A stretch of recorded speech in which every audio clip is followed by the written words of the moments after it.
తాజా 30. అందరికీ నా హృదయపూర్వక నమస్కారం. జనసేన పార్టీని స్థాపించింది 3వ సంవత్సరం. ఈ సందర్భంగా నేను అందరికీ మీరు ఇచ్చిన సపోర్ట్కి, ముఖ్యంగా మీడియా వైపు నుంచి మీరు ఇచ్చిన ప్రతి ఒక్కరి సపోర్ట్కి, అలాగే అభిమానులకి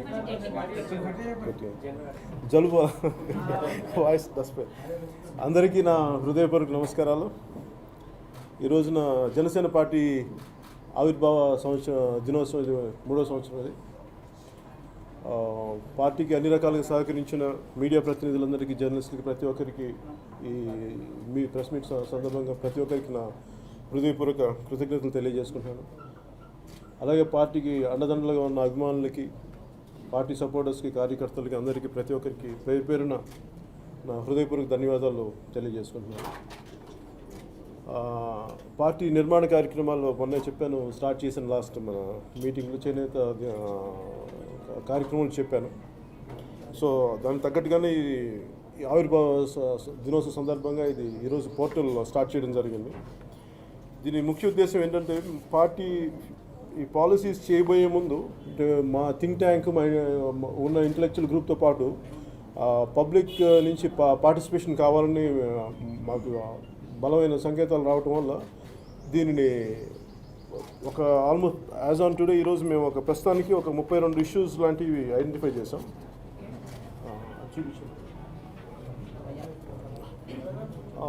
ముఖ్యంగా మనకి ల్యాండ్ ఎక్విజిషన్, మైనింగ్, అగ్రికల్చర్, వ్యవసాయం, అలాగే ఇటువంటి ఒక 32 ఇష్యూస్ని ప్రజల నుంచి, అంటే వాళ్ళ మేధావుల దగ్గర నుంచి, విద్యార్థుల దగ్గర నుంచి, ఇంక్లూడింగ్ హౌస్ వైఫ్స్ దగ్గర నుంచి కూడా మేము ఒపీనియన్స్ తీసుకుంటున్నాం ప్రతి ఒక్క 32 ఇష్యూస్ మీద.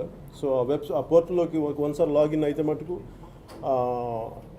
వాళ్ళ అభిప్రాయాలు తెలియజేయచ్చు. కాకపోతే చాలా సంక్షిప్తంగా ఒక 2500 మాటల్లో సంక్షిప్తంగా వాళ్ళు చెప్పగలిగేది చాలా స్పష్టంగా, సూటిగా చెప్పాలి. అలాగే వాటిలో బాగా సరిగ్గా అంటే వాళ్ళ అభిప్రాయాల్ని చాలా జాగ్రత్తగా పంపించిన వాళ్ళందరినీ కూడా మేము కొంత ఐడెంటిఫై చేసి జూన్ నుంచి మేము పార్టీ నిర్మాణ కార్యక్రమాలు స్టార్ట్ అవుతుంది. దాంట్లో భాగంగా ముఖ్యంగా మీకు 2019 ఎన్నికలకి యువతకి పెద్దపీట వేయదలుచుకున్నాం పార్టీ తరఫు నుంచి.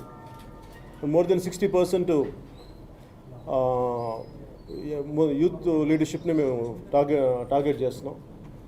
అలాగే ముందు లీడర్స్ని ఐడెంటిఫై చేయడానికి జూన్ నుంచి మేము ఒక ప్రణాళిక ప్రక్రియ మొదలు పెట్టబోతున్నాం. నెక్స్ట్ మార్చ్కి జనసేన పార్టీ ఫుల్ ఫ్లెజ్డ్గా పొలిటికల్ పార్టీగా, అంటే అన్ని రకాలుగా ఒక సరైన దశలో ఉంటుందని నేను ముందుకు తీసుకెళ్ళాను. మా ప్రయత్నం మేము చేస్తున్నాం అందరం కలిపి. సో అలాగే విధంగా సందర్భంగా ప్రతి ఒక్కరికి నా హృదయపూర్వక ధన్యవాదాలు తెలియజేసుకుంటూ, మీ అభిప్రాయాలు చేయవలసిన మనస్ఫూర్తి కోరుకుంటూ సెలవు తీసుకున్నాను. Thank you. మీరు ఒకసారి చెప్పండి, ఒకసారి మాట్లాడండి.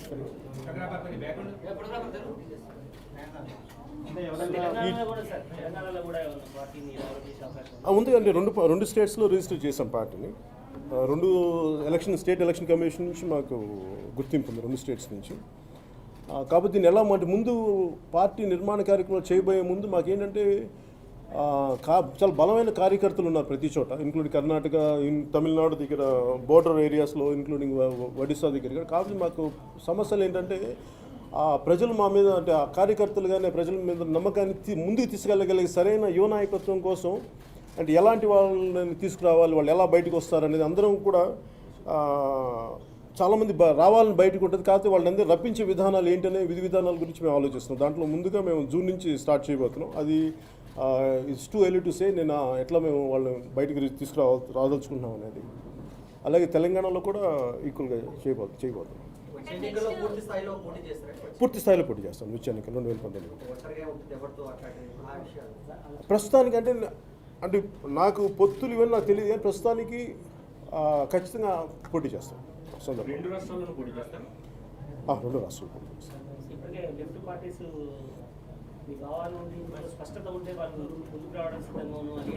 అంటే వాళ్ళకి స్పష్టత ఇవ్వబోయే ముందు ఏంటంటే, ముందు మా నిర్మాణం, పార్టీ నిర్మాణం ఇవన్నీ జరిగిన తర్వాత మాకు కూడా ఒక బలమైన అవగాహన ఉంటుంది. అది అయిన తర్వాతే అంటే అంటే వాళ్ళ అంటే మీ పొత్తు పెట్టుకోబోయేది కూడా అంటే వాళ్ళ అంటే మన కమ్యూనిస్ట్ పార్టీలు కానీ ఇవన్నీ ఏంటంటే చాలా వామపక్ష పార్టీలు కూడా ఉన్న ఏ పార్టీ అయినా సరే చాలా బలమైన నిర్మాణాలు కలిగి ఉన్న పార్టీలు. వాటితో మేము కలిసి పనిచేయాలన్నా కానీ ఏ విధంగా ఎలాంటి పొత్తులు కుదుర్చుకోవాలనుకున్నా కానీ మేము కూడా అలాంటి అలాంటి పార్టీ నిర్మాణం జరగకుండా చేయడం సరైనది కాదు. లాస్ట్ 2014 చేసామంటే అది ఒక ప్రత్యేక పరిస్థితుల్లో చేసాం, కానీ 2019కి అదే పరిస్థితులు లేవు. కాబట్టి మేము పార్టీ నిర్మాణం కంప్లీట్ చేసిన తర్వాతే చేయదలుచుకున్నాం. అది మా పార్టీ నిర్మాణం అయిన తర్వాతే ఎలా పొత్తులు పెట్టుకుంటాం, లేదంటే అవసరం ఉందా లేదా వీటిని ముందుగా ఆలోచిస్తాం. అట్లాగా అంటే ముందు అట్లా అనుకోలేదండి. అంటే మెయిన్గా ఏంటంటే ఒక ఆల్టర్నేట్ అంటే ఒక పొలిటికల్ థాట్ ఉండాలి అనేది మా అందరి ఉద్దేశం.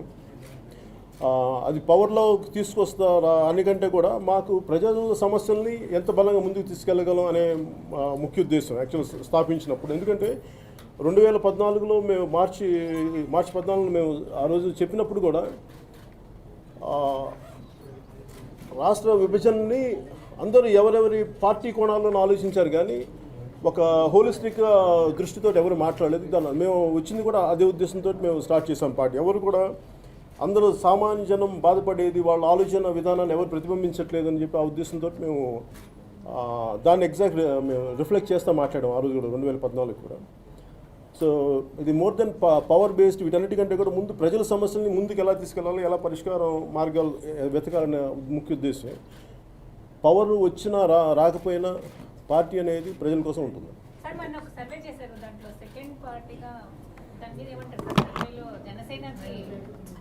సర్వే చేయించారు అనేది అట్లాగా నేను ఆలోచించాను. సర్వేలు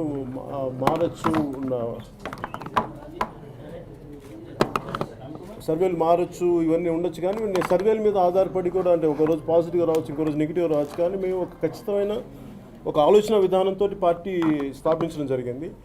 ఇది అంటే ఒక పాజిటివ్ ఉంటే బాగానే ఉంటుంది, సంతోషమే, కానీ బట్ అదే మాకు కొలమానం కాదు. ఇంకా వీఆర్ టేకింగ్ ఐడియాలజీ ఫార్వర్డ్.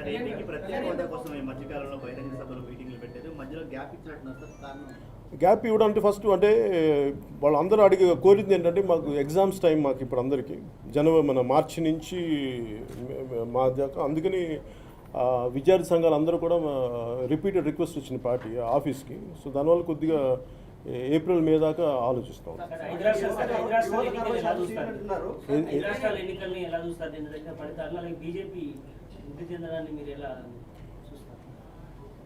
అది ఒకటి ఆ పార్టీల తాలూకు వైఫల్యం కూడా ఉంటుంది, గవర్నమెంట్ల తాలూకు అప్పుడు వాళ్ళ ప్రభుత్వాల్లో అంటే పవర్లో ఉన్న ప్రభుత్వాల తాలూకు వైఫల్యం కూడా ఉంటుంది. అలాగే మేబీ ఉత్తరప్రదేశ్ చూస్తే వాళ్ళకి వాళ్ళ కుటుంబ కలహాలు ఇవన్నీ కూడా చాలా రిపీటెడ్ ఉన్నాయని చెప్పి నాకు లాస్ట్ టైం ఆయన యుఎస్తో ఆయన స్టీవ్ జార్డన్ కూడా నాకు ఆ రోజున అఖిలేష్తో పనిచేస్తే ఆయన కూడా అందుకు కూడా ఏంటంటే వాళ్ళ కుటుంబ కలహాలు కొంచెం ఇంపాక్ట్ ఉంటుంది. అది మరి ఎలా దాన్ని బయటకు వస్తారని చెప్పి ఆయన కూడా ఒకలాంటి డౌట్ ఎక్స్ప్రెస్ చేశారు ఆ రోజున. ఈరోజు అదే నిజమైందండి. సార్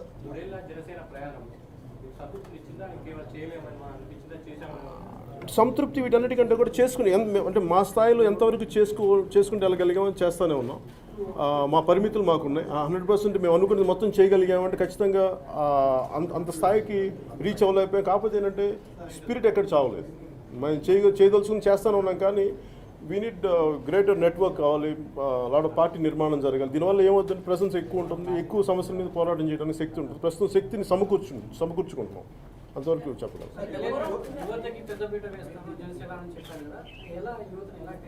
అంటే మేజర్ అంటే నేను ఇప్పుడు ఆ ప్లాన్స్ యాక్షన్స్ ఇప్పుడు నేను చెప్తే అది ఏమైపోతుంది, నాకు ఇది పత్రికా ముఖంగా చెప్పగలిగేది కాదు, అది మీడియా ముఖంగా చెప్పగలిగేది కాదు. నాకున్న అంటే జనసేనకి అట్రాక్ట్ అవుతుంది చాలా కొత్త తరం యువకుల్లో ఉన్న నాయకత్వ లక్షణం ఉన్న యువత. సో వాళ్ళందరినీ మాకు ఎలా బయటికి తీసుకురావాలి, వాళ్ళని ఎలా ఇంటరాక్ట్ చేయాలి, వాళ్ళని ఎలా ప్రొజెక్ట్ చేయాలి అనేది మాకు కొంతమంది లెక్చరర్స్ ప్రొఫెసర్స్ కూడా వాళ్ళ సలహాలు తీసుకోవడం జరుగుతుంది. సో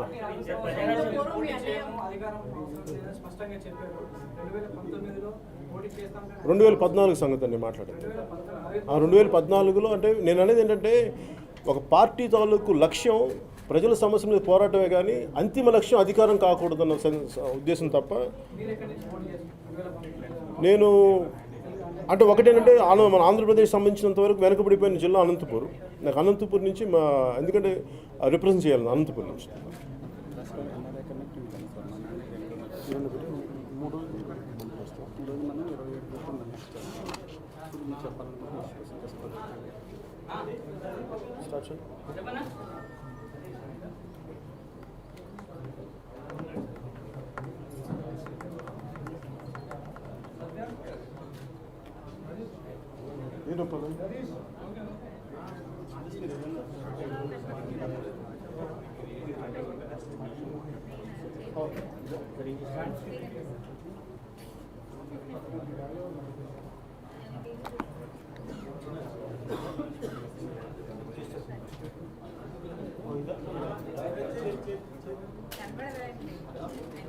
అంటే మీకు పార్టీ నిర్మాణం కొంచెం మెల్లిగా జాగ్రత్తగా అంటే ఆచితూచి అడిగడానికి కూడా కారణం ఏంటంటే ప్రజారాజ్యం చూశాను. మనుషులు రకరకాల పార్టీల నుంచి వచ్చి వాళ్ళ స్వలాభాల కోసం, వాళ్ళ వ్యక్తిగత లబ్ధి కోసం ఆ పార్టీని ఒక సరైన విధి విధానాల్లో వెళ్ళనివ్వకుండా అంటే వాళ్ళ వ్యక్తిగత ఎజెండాస్ పట్టుకొచ్చారు ముందుకి. సో అలాంటి జరగకుండా ఉండాలని నేను కొంచెం జాగ్రత్త కాపు కాయాల్సిన అవసరం ఉంది నాకు. అందుకని కొంచెం విమర్శలు ఉన్నా కానీ ఎందుకు జాగ్రత్తగా వెళ్తానంటే గతంలో జరిగిన అనుభవాల దృష్ట్యా కొంచెం జాగ్రత్తగా ఆలోచించి ఆచితూచి అడిగేస్తాను. ఓకే సార్, ఒక చెప్తాను మరి.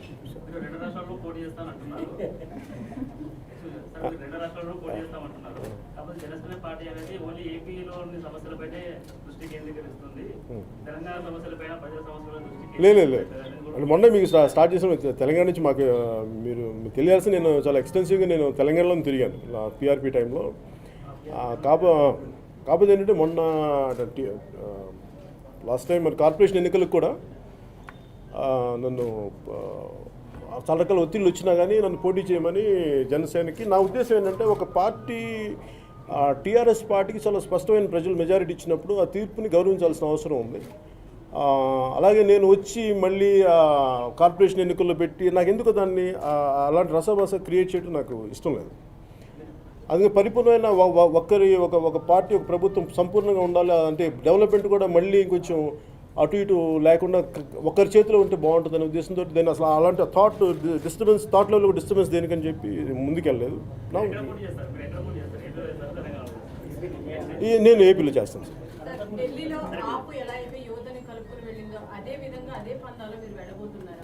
అంటే నాకు తెలియదు ఆపు ఆవిర్భావం ఎట్లా ఉంది నాకు తెలియదు, కానీ ఇది నాకేంటుంటుందంటే ఎక్స్ట్రీమ్లీ ఐడియలిస్టిక్గా నేను ఆలోచించాలని ఉంటుంది నాకు వ్యక్తిగతంగా. కానీ వాస్తవంగా చూస్తే మనకి సీనియర్ పొలిటికల్ లీడర్షిప్ అవసరం ఉంది. అలాగే ఓన్లీ అసలు కంప్లీట్ ఐడియలిస్టిక్ బేస్డ్కి వెళ్దామంటే చాలా కష్టం అవుతుంది. అందుకంటే ఎంతో కొంత ఒక ప్రాగ్మాటిక్ ఒక ప్రాక్టికల్ అప్రోచ్ ఎంత విధి విధానాలు ఎంత ఫ్లెక్సిబుల్గా ఉండాలి, అట్ ది సేమ్ టైం మన ఐడియాలజీ నష్టపోకుండా ఎలా ముందుకు తీసుకెళ్లాలన్నది ఆలోచన. ఇప్పుడు ఈ కాలంలో యువత అందరూ కూడా కమర్షియల్ గోల్ ఓరియంటెడ్గా వెళ్తున్నారు. యువత ఈ రాజకీయాలు ఇవన్నీ అంటే కనుక లాంగ్ డిస్టెన్స్ ప్రజలకు అనుకూలంగా చేయాల్సినది ప్రాఫిట్ లేనివి. ఆ విధంగా యువత అంటే కరెక్ట్ ఐడియాలజీ యువత వస్తారు చాలా మంది ఉన్నారు. అని మనం ఎప్పుడు మీరు అంటే యూత్ని ఎప్పుడు అండర్మైన్ చేయాలి.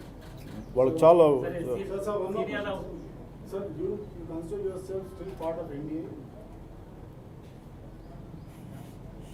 అది అంటే నేను లాస్ట్ టైం ఎన్డీఏ ఈసారి ప్రస్తుతం as on now I'm not a part of NDA right now this second is not a part. As on today it's too early to say sir as on now.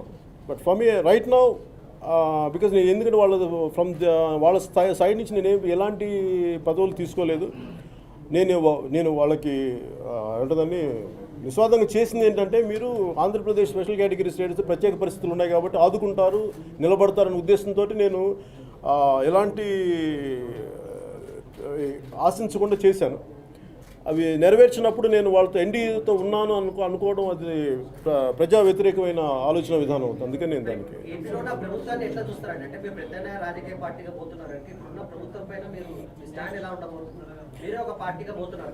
అవును sir. నాకు ఎలా ఉందంటే తెలుగుదేశం పార్టీకి సంబంధించినంత వరకు మేము కలిసి పనిచేసాం. ఈ రోజుకి నేనేంతో వాళ్ళ అనుభవజ్ఞులు చంద్రబాబు ముఖ్యమంత్రి గారి తాలూకు అనుభవం కావాలి అని ఉన్నాయి. కాకపోతే ఏంటంటే ఇంకా వెళ్ళాల్సినంత రీతిలో ప్రజలకి సరిగ్గా అందట్లేదు, పాలసీలు ఇంకా ముందుకు తీసుకెళ్ళచ్చు, బలంగా తీసుకెళ్ళచ్చు ఉంది. కాకపోతే ఏంటంటే నేను ఒకళ్ళ తాలూకు అనుభవాన్ని నేను అంత చాలా suddenly I can't believe it. అంటే ఇప్పుడు నేను అనేది అంటే ఇంక్లూడింగ్ మనకి ఉదాహరణకి ఆ రోజున మన ప్రధానమంత్రి గారు ఎన్డీఏ మన సెంట్రల్ హాల్లో ఉన్నప్పుడు ఆయన అన్నది ఏంటంటే అంతకుముందు వచ్చిన ప్రధానమంత్రులు కూడా చాలా బాగా చేశారు, నేను ఒక్కనే కాదు అన్నది ఆయన చెప్పారు. అంటే ఏంటంటే నేను ప్రీవియస్ తాలూకు పార్టీలు కానీ ప్రభుత్వాలను కానీ తాలూకు పనితీరుని చాలా ఈజీగా అండర్మైన్ చేయలేం, అది అవివేకం అవుతుంది. అలాగే నా ఉద్దేశం ఏంటంటే ప్రభుత్వం పనితీరుని చాలా ఈజీగా నేనంటే ప్రత్యేక పార్టీ రాజకీయ పార్టీ అంటే ప్రభుత్వంలో ఉన్న ఏ పార్టీని సరే దుయ్యబట్టడం అనేది సరైన విధానం కాదు. I prefer a constructive criticism. దానివల్ల ఏమనిపిస్తుంది, ఒకసారి వాళ్ళకి సపోర్టింగ్గా ఉన్నట్టు అనిపిస్తుంది. కానీ నా ఉద్దేశం ఏంటంటే వాళ్ళ తప్పుల్ని సరైన విధి విధానాలతో వెలితి చూపాలనుకుంటున్నాను.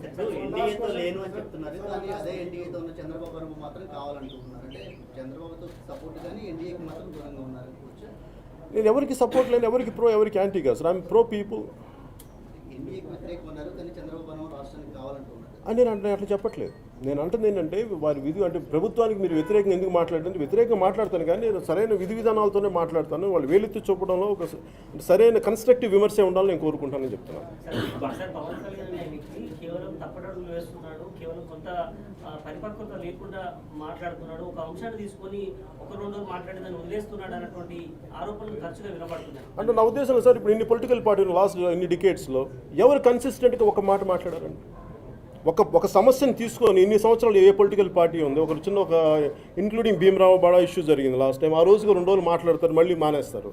నేను ఏ రోజైనా సరే తక్కువే మాట్లాడతాను, కానీ చాలా కన్స్ట్రక్టివ్గా చాలా బలంగా మాట్లాడుతాను దాని మీద. దాని ఎప్పుడు నేను నా స్టాండ్ మార్చుకోను. కాకపోతే ఏంటంటే క్రిటిసైజ్ చేయాలి కాబట్టి నేను ఏమంటే పొలిటికల్ బుల్లింగ్ అంటాను, లేదంటే కైండ్ ఆఫ్ పొలిటికల్ ర్యాగింగ్ అంటాను. ఇలాంటి విధి విధానాలు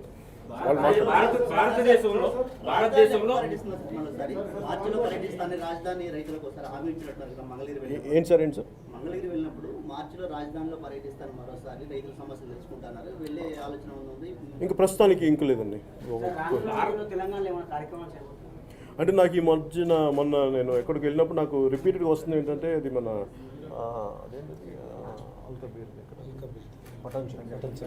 సంగారెడ్డి దగ్గర ఉండే నాకు పొల్యూషన్ ఇది మీద నాకు రమ్మని చెప్పి నాకు రిపీటెడ్ రిక్వెస్ట్ ఉన్నాయి. దాన్ని ఒకసారి అటు సైడ్ నేను వెళ్తాను, ఒకసారి వెళ్ళాల్సి వస్తుంది.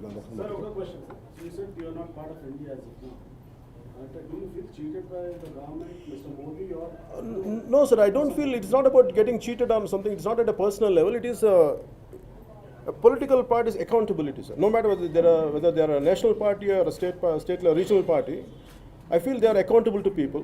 When the promise was given to people, I believe they should honor it. When they go away from their the intended word or promise, I think it is a basic right of any individual, any citizen of this country to raise their voice. భారతదేశంలో 5 సంవత్సరాలకు ఒక్కసారి పేదరిక నిర్మూలన ఎన్నికల రూపంలో జరుగుతుందని ముఖ్యమంత్రులే చెబుతున్న ఈ తరుణంలో మీరు డబ్బు ప్రభావం లేని ఎన్నికలు చేయాలనుకుంటున్నారు? నిజం అంటే అది ఎంతవరకు సాధ్యపడుతుందని కూడా ప్రయత్నం లేకుండా ఎట్లా ఉంటుంది. నేను ఏం మాట్లాడుతానంటే నేను ఒక 20 years బ్యాక్ నేను సినిమాల్లో ఇట్లా వస్తాను, లేదు పాలిటిక్స్లో వస్తానని ఒక థాట్లో ప్రూవ్ చేయలేము. నేను నడుస్తా అంటే ఏమంటుందని we have to walk the talk. ఎంత పాసిబిలిటీ ఉంది, దాని రిజల్ట్స్ ఎలా ఉన్నాయి అంటే నేను నడవకుండా జరగదు అని నేను ఎప్పుడు అనుకోను. అసలు ముందు నడి చూస్తే ఏమేమి జరుగుతాయో చూద్దాం అనుకుంటాను. డబ్బు ప్రభావం లేని రాజకీయాలు చేస్తాం ఎన్నికలు, అవి నాకు ఇష్టం. డబ్బు ప్రభావం రాజకీయాలు ఉండాలి మనస్ఫూర్తి కోరుకు. అలాగే నేను కదా ఎవరైనా కోరుకుంటారు. కాకపోతే ఏంటంటే ఎవరికైనా డబ్బు వాళ్ళ జేబులో డబ్బులు ఖర్చు పెట్టడం ఎవరికి ఇష్టం?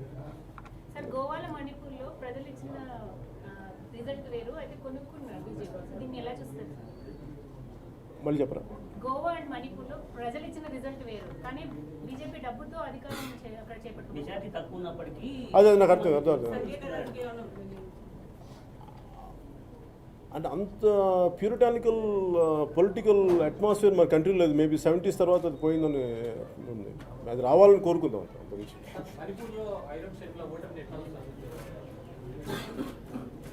అంటే నాకు ఇది గోపీచంద్ గారి ధర్మవడ్డి కథ గుర్తొస్తుంది. అంటే ఎవరైతే నువ్వు అంటే దూరం నుంచి చెప్తే మేము ఉంటాం, కానీ నువ్వు మాకు ఓటు నువ్వు మా కోసం పోరాటం చేస్తావంటే అది పాప నిజంగా నాకు చాలా బాధ కలిగింది. అంటే కనీసం 90 ఓట్లు ఎన్నో వచ్చినాయి అంటున్నారు, చాలా బాధ వేస్తుంది. ఆవిడకి ఎంతో కొంత సపోర్టు ప్రజలు ఇంకా ఇచ్చి ఉండాల్సి, నిలబడి ఉండాల్సి. ఎందుకంటే వాళ్ళకున్న మరి ఆ ప్రత్యేకమైన చట్టం ఏదో ఉందో, ఆర్మీ చట్టం, దాని తాలూకు కష్ట నష్టాలు ఏమైనా తెలియదు కానీ నాకు ప్రత్యేకించి నాకైతే మా వ్యక్తిగతంగా ప్రజలు ఆవిడ తరపున ఇంకొంచెం ఉంటే బాగుండేది అనిపిస్తుంది. Thank you.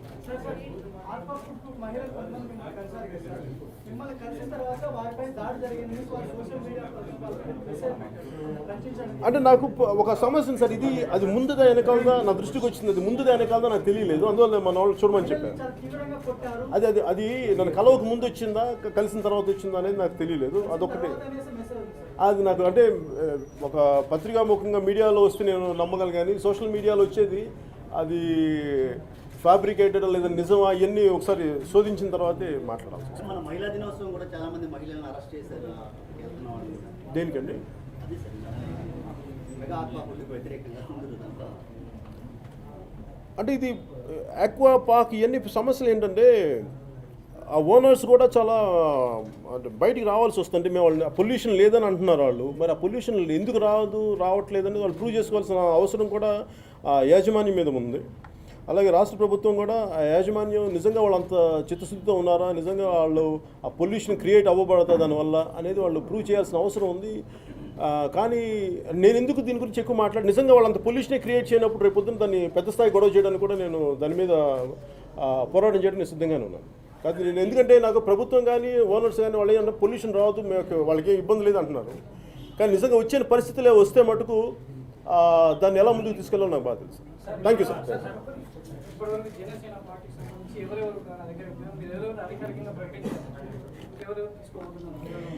అంటే పార్టీ స్ట్రక్చర్ నేను ఆలోచిస్తుంటే ఇందాక మీరు అడిగే ఇక్కడ అడుగుతున్నారు. సో నేనేమంటానంటే కొంతమంది అనుభవం అవసరం ఉంది పార్టీకి. గతంలో కూడా నన్ను అడిగినా కానీ నాకేంటంటే అలాంటి అనుభవం నేను తీసుకుంటాను ఖచ్చితంగా. కాకపోతే ఏంటంటే వాళ్ళకి కొంత ప్రజలకు సమస్య మీద చాలా అవసరాలు ఉండి అంటే అవగాహన ఉండి నిలబడగలిగే వ్యక్తులు ఉన్నారు కొంతమంది. మరి వాళ్ళు ఎలాంటి పరిస్థితులు తీసుకోవాలి, ఎంత తీసుకోవాలి అనేది అంటే నాకు భయం వల్ల ఏంటంటే నేను ప్రజారాజ్యంలో దెబ్బతిన్నాను కాబట్టి ఎంత స్థాయి వాళ్ళతో ఎలా మాట్లాడాలి, వాళ్ళు ఎంత నన్ను నమ్ముతారు, లేదంటే ఒక ట్రస్ట్ ఫ్యాక్టరీ ఎట్లాంటి క్రియేట్ చేయొచ్చు, ఎలాంటి ప్లాట్ఫామ్లో ట్రస్ట్ ఫ్యాక్టరీ డెవలప్ వస్తుంది అనేది ఆలోచించాను. కాంగ్రెస్ లో మాజీలు చాలా మంది ఉన్నారు, వాళ్ళకి అటు టీడీపీ వైసీపీ లేని వాళ్ళు అలాంటి వాళ్ళకి ఏమన్నా ఛాన్స్ ఇచ్చే అవకాశం ఉంది? లేదు అంటే నేను అంత పెద్ద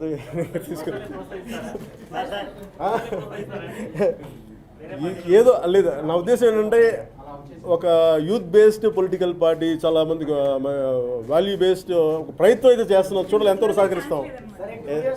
నాకు ఓన్లీ 2 years టైం ఉంది కదా. 2 years మీరు ఎలా వెళ్ళగలుగుతారు? టైం తక్కువ మనసుంటే మార్గాలు ఉంటాయి సార్. జై హింద్.